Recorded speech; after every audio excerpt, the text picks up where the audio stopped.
Hello students, welcome to Acharya online classes. मैं अजय ओझा एक बार पुनः आप लोगों के बीच आपकी अंग्रेजी की क्लास को लेकर के उपस्थित हुआ हूं। जैसे कि हम लोगों की यात्रा जो चल रही है बेसिक इंग्लिश ग्रामर को लेकर के चल रही है, अंग्रेजी को समझने को लेकर के चल रही है। हम लोग अंग्रेजी समझ रहे हैं धीरे धीरे और हमारी यात्रा एकदम बिल्कुल बेस फॉर्म से स्टार्ट हुई है। उम्मीद करता हूं इस जर्नी में आप लोगों को हमारे साथ मजा आ रहा होगा। आप लोग अध्ययन भी कर रहे होंगे अजीत सर के सानिध्य में और आचार्य ऑनलाइन क्लासेस के माध्यम से आपको एक क्लास प्रोवाइड कराई जा रही है और उम्मीद करता हूं कि आप लोग बिल्कुल मन लगा करके अध्ययन कर रहे होंगे और पढ़ाई हुई एक एक बात समझ में आपको आई होगी। चलिए तो हम शुरू करते हैं। आज की टॉपिक जो है वो थोड़ी सी छोटी टॉपिक है, तो जितनी देर की टॉपिक है उतनी देर हम आपके बीच में रहेंगे। इस वीडियो को लेकर के बात करते हैं हम लोग कुछ कल से जुड़ी बातों को लेकर के। जैसे कल हम लोगों ने क्या पढ़ा, कल एक इंग्लिश ग्रामर का एक बहुत ही महत्वपूर्ण, बहुत ही इंपॉर्टेंट चैप्टर्स हम लोगों ने पढ़ा था, द वर्ब्स, क्रिया के बारे में। कल हम लोगों ने वर्ब के बारे में हम लोगों ने जाना कि क्रिया क्या है, कितने प्रकार की है और क्रिया कैसे फंक्शन करती है, क्या रोल होता है सेंटेंस में क्रिया का। तो आप लोगों को बताना चाहेंगे कि अगर हम लोग किसी भी सेंटेंस की कल्पना करते हैं तो उस सेंटेंस में क्रिया का होना अनिवार्य है। Without verb the sentence is nothing. मतलब कि बिना क्रिया के एक वाक्य कुछ भी नहीं होता है, अर्थात हम वाक्य की कल्पना ही नहीं कर सकते हैं। चलिए जुड़ते हैं आज की टॉपिक से। जैसे कल हम लोगों ने वर्ब पढ़ा था और वर्ब में मैंने आपको बताया था कि इसी से रिलेटेड एक टॉपिक हम स्टार्ट करेंगे।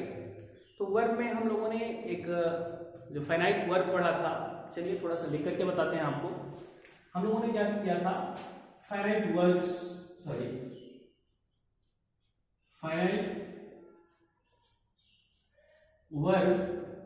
के बारे में पढ़ा था। उम्मीद करता हूं कि कल आपको समझ में आया होगा। और इसी फाइनाइट वर्ब के प्रकार के बारे में मैंने एक प्रकार लिखा था जिसको मैंने कहा था एक्सिलरी वर्ब। एक्सिलरी वर्ब जो मैंने लिखा था उसको हिंदी में मैंने कहा था कि ये हिंदी में कहा जाता है सहायक क्रिया।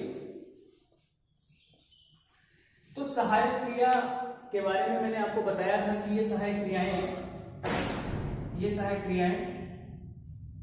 दो प्रकार की होती हैं। ये सहायक क्रियाएं दो प्रकार की होती हैं। पहला मैंने बताया था प्राइमरी और दूसरा मॉडल। मैंने आपको यही बताया था। तो आज का जो टॉपिक है वो टॉपिक हमारा प्राइमरी एक्सिलरीज को लेकर के है कि प्राइमरी एक्सिलरीज क्या होता है। मैंने बताया था कि कल इसको डिफाइन कर दिया था। उम्मीद करते हैं कि आपको समझ में आया होगा जो डिफाइन किया गया था ये। आज हम बात करेंगे एक्सिलरी वर्ब में प्राइमरी एक्सिलरीज की। यही टॉपिक है हमारी और इसी टॉपिक को लेकर के हम आगे बढ़ते हैं। जैसे कि व्हाइट बोर्ड पर आप लोगों को दिख भी रहा होगा टॉपिक एकदम ऊपर लिखा हुआ। चलिए जुड़ते हैं टॉपिक से।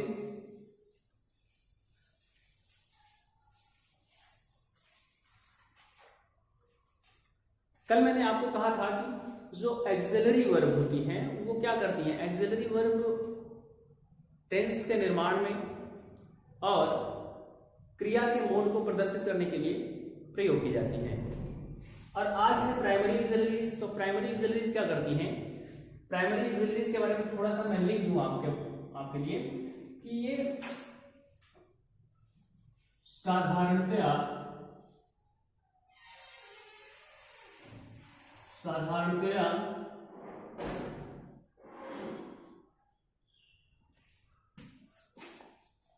टेंस, जो हम लोग टेंस पढ़ते हैं इसको अनुवाद काल पढ़ते हैं, तो ट्रांसलेशन में टेंस का बहुत ही महत्वपूर्ण योगदान है। जो साधारणतया टेंस के निर्माण में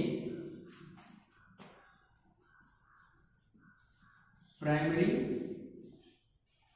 एक्सिलरीज, हिंदी में भी लिख रहा हूं, प्राथमिक सहायक क्रियाएं, प्राथमिक सहायक क्रियाएं का प्रयोग होता है। अब बात आती है कि काइंड्स ऑफ प्राइमरी एक्सिलरीज। तो प्राइमरी एक्सिलरीज कितने प्रकार की होती है? तो प्राइमरी एक्सिलरीज को हम लिख सकते हैं यहां, प्राइमरी एक्सिलरीज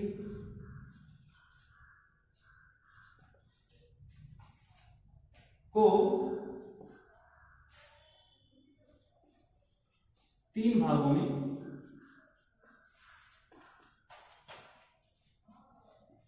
बांटा गया है। अगर हम बात कर रहे हैं प्राइमरी एक्सिलरीज के क्लासिफिकेशन की, तो प्राइमरी एक्सिलरीज को 3 भागों में बांटा गया है। वो 3 भाग हम देख लेते हैं। पहला, वर्ग बी। वर्ग बी के अंतर्गत कौन कौन सी क्रियाएं आती हैं उनको देख लेते हैं हम लोग। वर्ग बी के अंतर्गत इज, एम, आर, वाज, वर, ये क्रियाएं आती हैं।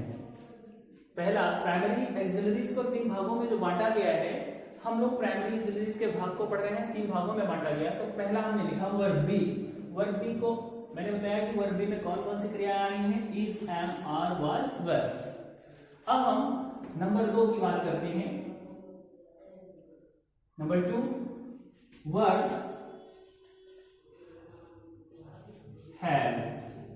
वर्ग हैव, वर्ब हैव में कौन कौन सी क्रियाएं आती हैं उनको देख लेते हैं। Has, have, had. Verb have में हैज, हैव, हैड ये क्रियाएं आती हैं। अब हम बात कर लेते हैं number 3, verb do. Verb do, verb do में कौन कौन सी क्रियाएं आती हैं, चलिए देखते हैं। Do, does, did. आपको अभी तक मैंने क्या बताया? आपको अभी तक मैंने बताया कि जो एक्सिलरी वर्ब कल हम लोगों ने पढ़ा था, उस एक्सिलरी वर्ब को 2 भागों में बांटा गया है, एक प्राइमरी एक्सिलरीज, एक मॉडल एक्सिलरीज। तो प्राइमरी एक्सिलरीज और मॉडल एक्सिलरीज के कार्य भी कल हमने बता दिए थे क्या क्या काम करते हैं। आज भी मैंने बताया। देखिए कि साधारणतया टेंस के निर्माण में प्राइमरी एक्सिलरीज मतलब प्राथमिक सहायक क्रियाएं का प्रयोग होता है। यहाँ क्रियाओं का या क्रियाएं दोनों सही है, क्रियाओं का प्रयोग होता है। अब फिर बात आई कि प्राइमरी एक्सिलरीज को 3 भागों में बांटा गया है, मतलब क्लासिफिकेशन जो इनका है वो 3 भागों में इनको बांटा गया है। 3 भाग में कौन कौन से आपको बताया गया? जैसे पहला भाग आपको बताया गया कि वर्ब बी। वर्ब बी के अंतर्गत इज, एम, आर, वाज, वर ये क्रियाएं आती हैं। और आज फिर उसके बाद दूसरा आपको बताया गया वर्ब हैव। वर्ब हैव में आपको बताया गया कि हैज, हैव, हैड ये तीनों क्रियाएं आती हैं। और तीसरे नंबर पर आपको बताया गया कि वर्ब डू। डू में कौन कौन सी क्रियाएं आती हैं? Do, does, did. Do, does, did. उम्मीद करता हूं कि यहां तक आपको समझ में आ गया होगा।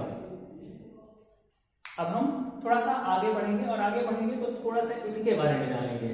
आज की टॉपिक इनके बारे में जान करके ही समाप्त होगी, थोड़ी छोटी सी टॉपिक है।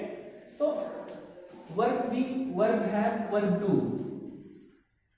आपको ये क्रियाएं लिखी हुई दिख रही हैं। अगर आपने टेंस पढ़ा होगा तो आपको दिख रहा होगा कि ये टेंस से ही रिलेटेड क्रियाएं हैं। एक बात और थोड़ा सा क्लियर करना चाहता हूं कि आपको टेंस में क्रिया मिलती है विल या शैल करके, विल या शैल करके। तो ये क्रिया प्राथमिक क्रिया की श्रेणी में, प्राइमरी एक्सिलेज की श्रेणी में नहीं आता है। हालांकि टेंस में भी इनका भी प्रयोग है, लेकिन ये आता नहीं है। इनके साथ बी लगा करके इनको वर्ब भी बनाया जा सकता है, परंतु ये है नहीं। चलिए हम बात करेंगे अब इनके प्रयोग की, इन क्रियाओं के प्रयोग की कि किस आधार पर इनका प्रयोग होता है। तो आगे बढ़ते हैं। उम्मीद करते हैं यहां तक आपको समझ में आया होगा। मिटाते हैं इसको, और आप लोग YouTube चैनल के माध्यम से ये वीडियो जो क्लास आपको भेजी जाती है आप लोग देखते हैं, अपने सुझाव व्यक्त करते हैं, लाइक करते हैं। थोड़ी सी खुशी होती है कि हम अच्छी शिक्षा आप लोगों तक पहुंचा रहे हैं अजीत सर के सानिध्य में और आचार्य ऑनलाइन क्लासेस के प्लेटफॉर्म से। चलिए अब हम प्रयोग देखेंगे। तो सबसे पहला हम देख लेते हैं use of verb B. Verb B का प्रयोग। बी का मतलब क्या होता है? बी का मतलब होना। वी का मतलब क्या है? होना। तो जब होना, ना होना, होना या ना होना, ये सब बातें हों तो वर्ब बी का प्रयोग होता है। और वर्ब बी के अंतर्गत आती कौन कौन सी क्रियाएं हैं? एक बार पुनः लिख दे रहा हूं, इज, एम, आर, वाज, वर। ये क्रियाएं वर्ब बी के अंतर्गत आती हैं। तो वर्ब बी की ये क्रियाएं प्रयोग कहां होती हैं? तो सबसे पहले इज, एम, आर यहां से लेकर के यहां तक, इज, एम, आर यहां से लेकर के यहां तक, मतलब is, am, are is, am, are तीनों क्रियाएं प्रेजेंट कंटीन्यूअस टेंस की सहायक क्रियाएं हैं। ये प्रेजेंट कंटीन्यूअस टेंस के निर्माण में मदद करती हैं। फिर हम बात कर लेते हैं वाज या वेर की। तो वाज वेर जो है वो पास्ट कंटीन्यूअस टेंस के निर्माण में मदद करता है। चलिए देख लेते हैं, लिख भी लेते हैं, थोड़ा पॉइंट है तो लिख लेते हैं। Is, am, are present continuous tense के निर्माण में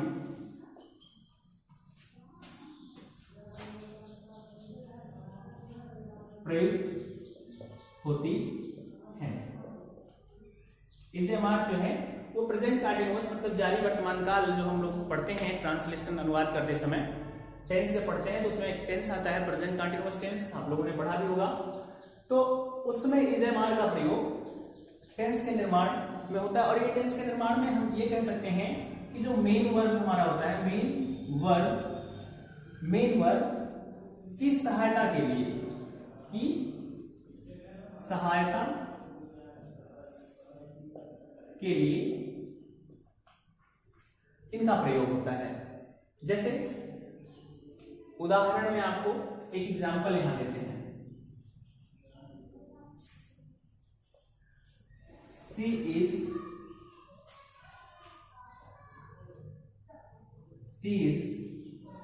रीडिंग द न्यूज पेपर। एक एग्जाम्पल आपके सामने लिखा गया है, she is reading the news paper. अगला, I am teaching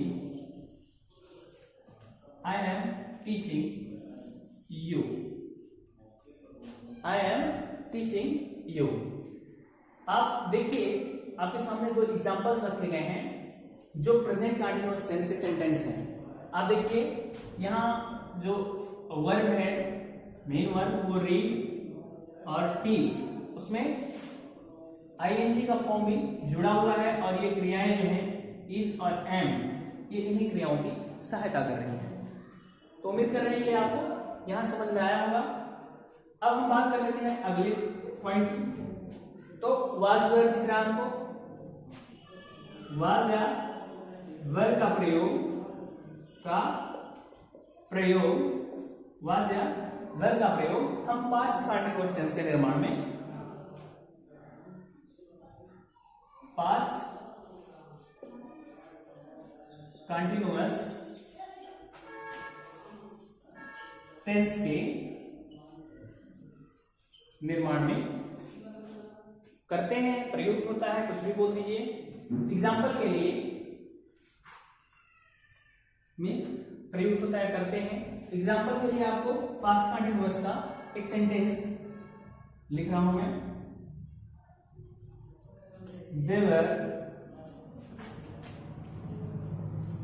sitting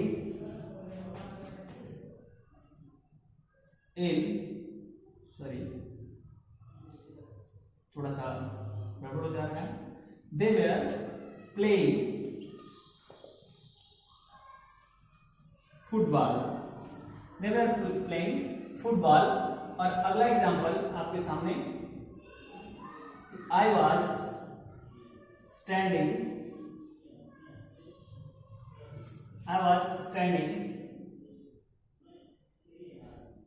in the garden। I was standing in the garden।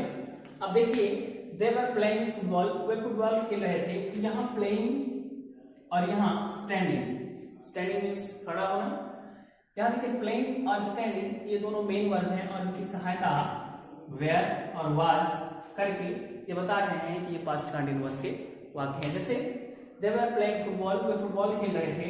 I was standing in the garden, मैं बाग में खड़ा हुआ था। मैं बाग में खड़ा हुआ था। आप देखिए दोनों सेंटेंस आपको बता रहे हैं। अब एक पॉइंट इसमें और भी ध्यान देना है आपको, वर्ब बी से रिलेटेड, उसको देख लेते हैं।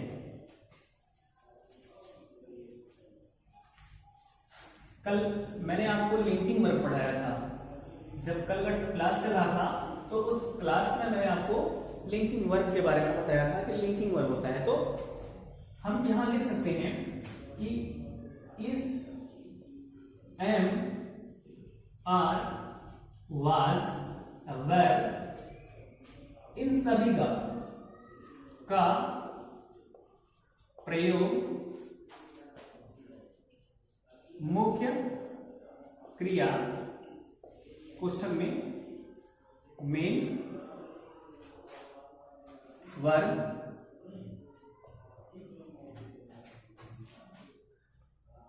के रूप में भी होता है।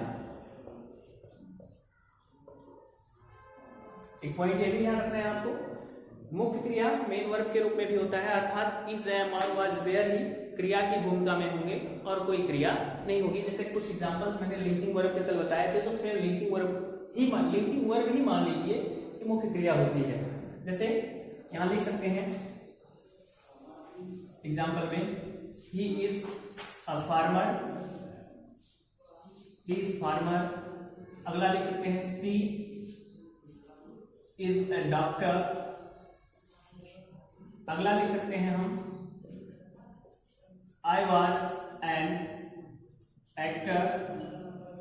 तमाम ऐसे एग्जांपल्स हैं। आप देखिए, he is a farmer, she is a doctor, I was an actor। तो इसमें आपको कोई क्रिया अलग से काम नहीं दिख रहा है। इसमें is, was, am भी आ जाता है। तो is, am, was, were का प्रयोग मुख्य क्रिया के रूप में भी होता है, या हम उसको लिंकिंग वर्ब भी कह सकते हैं। और एक पॉइंट इससे रिलेटेड आपको और देखना है, हम पैसिव वॉइस भी पढ़ते हैं। हालांकि पढ़ाया जाएगा आपको, पैसिव वॉइस भी पढ़ाया जाएगा, वॉइस भी पढ़ाएंगे हम आपको, लेकिन उससे पहले थोड़ा सा यहां ध्यान देना जरूरी है कि इनका प्रयोग हम कहां कहां कर सकते हैं। तो इनका प्रयोग हम कहां कहां कर सकते हैं? पैसिव वॉइस में भी इनका प्रयोग होता है। पैसिव वॉइस में इनका प्रयोग होता है जब हम प्रेजेंट इंडेफिनिट टेंस की पैसिव वॉइस बनाते हैं तो इज, एम, आर आ जाता है, और जब हम पास्ट इंडेफिनिट टेंस की पैसिव वॉइस बनाते हैं तो वाज, वेयर को लेना पड़ता है। हालांकि वहां छोड़ दे रहे हैं, आपको जानकारी के लिए बता रहे हैं। उम्मीद करते हैं कि आपको वर्ब बी में is, am, are, was, were का ये कॉन्सेप्ट और समझ में आया होगा कि इनको हम कहाँ प्रयोग कर सकते हैं, क्या काम है इनका, कहाँ किस टेंस में प्रयोग होते हैं, ये किस टेंस का निर्माण करते हैं, और क्रिया का फॉर्म भी इसी के साथ, is, am, are, was, were के साथ क्रिया का जो फॉर्म होता है बेस फॉर्म, उसमें हम आईएनजी जोड़ते हैं। और पैसिव वॉइस की बात होती है, पैसिव वॉइस की, तो इज, एम और वाज, वेयर के साथ पार्टिसिपल फॉर्म इनका प्रयोग करते हैं हम। चलिए, उम्मीद करते हैं कि आपको यहां तक वर्ब भी समझ में आया होगा। अब हम बात करते हैं नंबर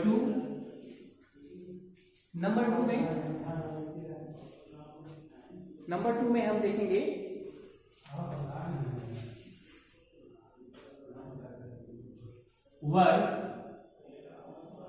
यूज, आप देख सकते हैं use of verb have, use of verb have, use of verb have हम पढ़ेंगे। वर्ब हैव में हमने देखा था कौन कौन सी क्रियाएं आती हैं, has, have, had, has, have, had verb have के अंतर्गत आता है। चलिए, अब हम बात करेंगे इनका प्रयोग हम कहां करते हैं, इनका प्रयोग हम कहां करते हैं। तो आप देखिए, हैज, हैव और हैड दोनों को अलग अलग देख लेते हैं। तो हम लिख लेते हैं हैज, हैव का प्रयोग present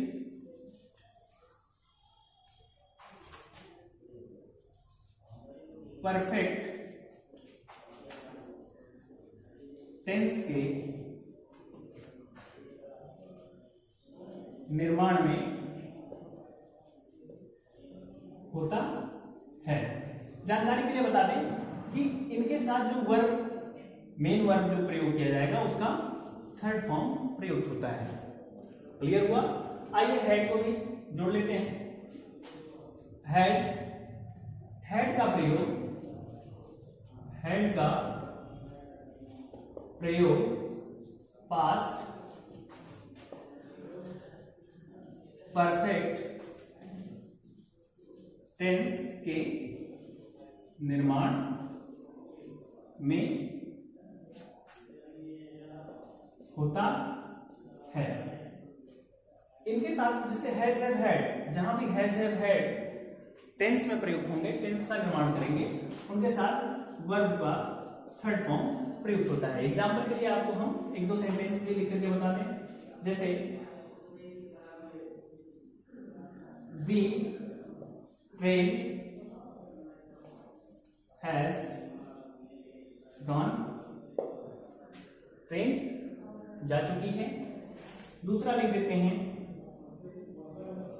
I have won the chess match, I have won chess match. एक सेंटेंस और लिख देते हैं, you had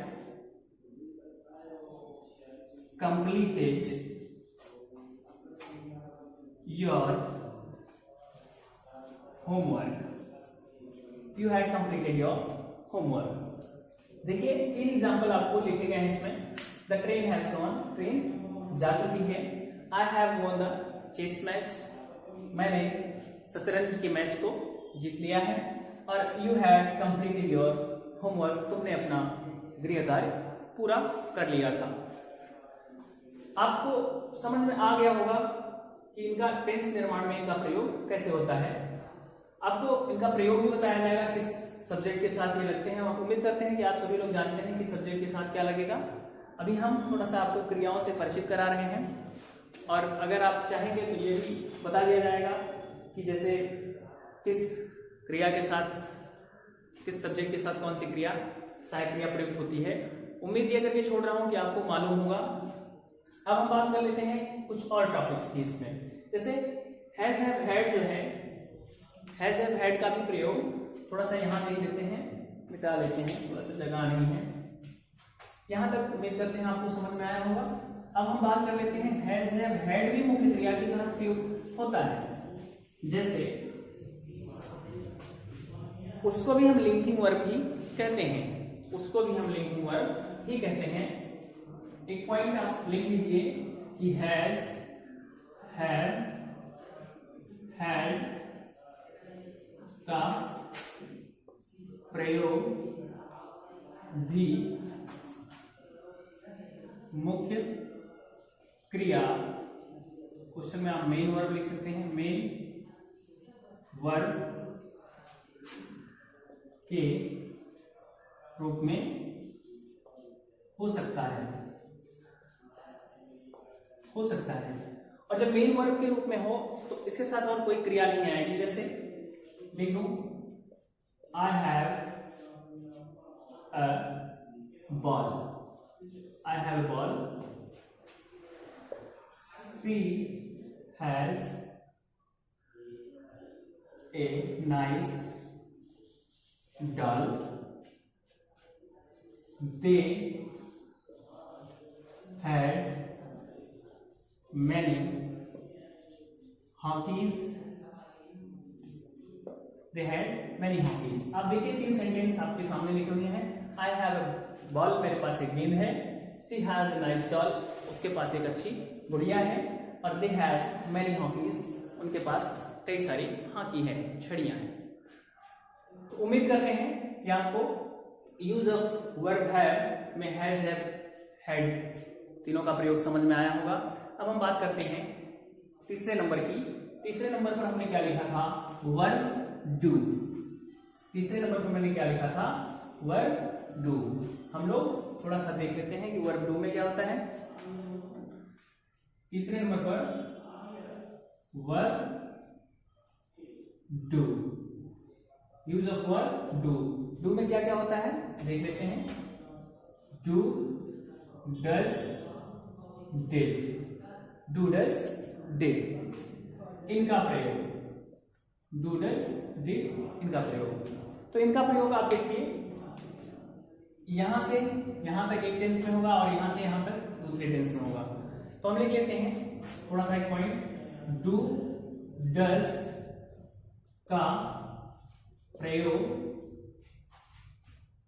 present and definite tense में होता है, इंडेफिनिट टेंस में होता है। ध्यान रहे कि ये जो डू डज है ये नेगेटिव एंड इंट्रोगेटिव सेंटेंस में ही प्रयोग में लाए जाते हैं, में प्रयोग होता है। प्रेजेंट इंडेफिनिट टेंस के नेगेटिव और इंट्रोगेटिव सेंटेंस में इसका प्रयोग होता है। पहला पॉइंट हो गया। दूसरा पॉइंट हम देखते हैं डिड। डिड का प्रयोग पास्ट इंडेफिनिट टेंस के निर्माण में होता है। लेकिन कंडीशन इसके साथ भी यही है कि ये आपको ध्यान रखना है कि ये जो मैंने लिखा है ये इतना टॉपिक, जब भी डू डज डिड की बात आएगी तो आप ध्यान रखिए कि वो नेगेटिव और इंट्रोगेटिव सेंटेंस में ही प्रयुक्त होंगे। अगर ये अफर्मेटिव सेंटेंस में कहीं लिखे हैं तो आप उनको क्या करेंगे, उनको आप हेल्पिंग वर्ब सहायक क्रिया नहीं मानेंगे, वो मेन वर्ब होते हैं। जैसे हम लोग जानते हैं कि एक फॉर्म है डू, वर्ब, वर्ब एक वर्ब है डू। डू मीन्स होता क्या है? करना। और इसी का सेकेंड फॉर्म क्या है? डिड। और इसी का थर्ड फॉर्म है डन। तो डू, डज, डज भी जैसे डू में ही लगता है कि यस बना है तो हम डज भी लिख सकते हैं। तो ये क्या है? वर्ब के फॉर्म है, तो ये किसी सेंटेंस में वर्ब के रूप में भी प्रयुक्त हो सकते हैं। लेकिन अगर ये टेंस का निर्माण कर रहे हैं, किसी क्रिया के साथ में प्रयुक्त हैं, तो प्रेजेंट इंडेफिनिट और पास्ट इंडेफिनिट का निर्माण करेंगे। चलिए एक दो एग्जांपल इस पर देते हैं आपको। प्रेजेंट इंडेफिनिट टेंस के लिए पहले हम देख लेते हैं डू डज। तो अगर मैं लिख दूं I do not like you. प्रचलित सेंटेंस है आई डोंट लाइक यू। लोग गुस्से में होते हैं, जिससे खिन्न हो जाते हैं, बोल देते हैं आई डोंट लाइक यू। आगे है she does not save money. She does not save money मतलब वो बचत नहीं करती है। तो आप देखिए दो सेंटेंस हो गए प्रेजेंट या डेफिनेट के। अब ये लेकिन नेगेटिव सेंटेंस है, इंट्रोगेटिव में भी हो सकता है, जैसे do you know me. Interrogative sentence भी है। सेंटेंस आप लोगों को हमको नहीं बताना चाहिए, क्योंकि मैं पढ़ा चुका हूं आपको कि सेंटेंस किसे कहते हैं, सेंटेंस के प्रकार, तो आपको देख के जाना चाहिए। आगे देखिए सेंटेंस पास्ट डिफरेंट का ले लेते हैं। Did you hit him. Did you hit him, ये इंट्रोगेटिव सेंटेंस है। अब धीरे धीरे आप अर्थ भी निकालना जान गए होंगे। तो देखिए आई डोंट लाइक यू, मैं तुम्हें पसंद नहीं करता हूं। सी डज नॉट सेव मनी, वह धन की बचत नहीं करती है। डू यू नो मी, क्या तुम मुझे जानते हो। डिड यू हिट हिम, क्या तुमने उसे मारा। ये सब सेंटेंसेस हैं। एक चीज और मैं बता दूं कि जैसे अगर आ गया कि वह अपना काम करती है, तो हम उसके लिए क्या लिखेंगे, सी डज हर वर्क। ये इसलिए बता रहा हूं कि आप कंफ्यूज नहीं हो कि कौन सा हेल्पिंग वर्ब एक्सिलरी वर्ब है और कौन सा मेन वर्ब है। यहां देखिए, यहां इन क्रियाओं के साथ में एक वर्ब भी प्रयुक्त हुआ है, एक वर्ब भी प्रयुक्त हुआ है। यहां देखिए, लेकिन इस क्रिया के साथ में ये अकेला वर्ब ही है, ये अकेला वर्ब ही है। तो इसलिए आप कंफ्यूज नहीं होंगे डू डज डिड के प्रयोग में। उम्मीद करते हैं कि आपको बेहतर तरीके से प्राइमरी एक्सिलरीज का ये जो आज का टॉपिक था, प्राइमरी एक्सिलरीज किसे कहते हैं और प्राइमरी एक्सिलरीज का काम क्या है, प्राइमरी एक्सिलरीज के भाग कितने होते हैं, आप बेहतर तरीके से समझ गए होंगे। उम्मीद करते हैं कि अच्छी तरीके से समझ में आया होगा। चलिए, अगर आप थोड़ा सा सपोर्ट करते हैं तो वीडियो को लाइक करें, शेयर करें, सब्सक्राइब करें। मिलेंगे हम अगले वीडियो में नेक्स्ट टॉपिक के साथ। तब तक के लिए धन्यवाद।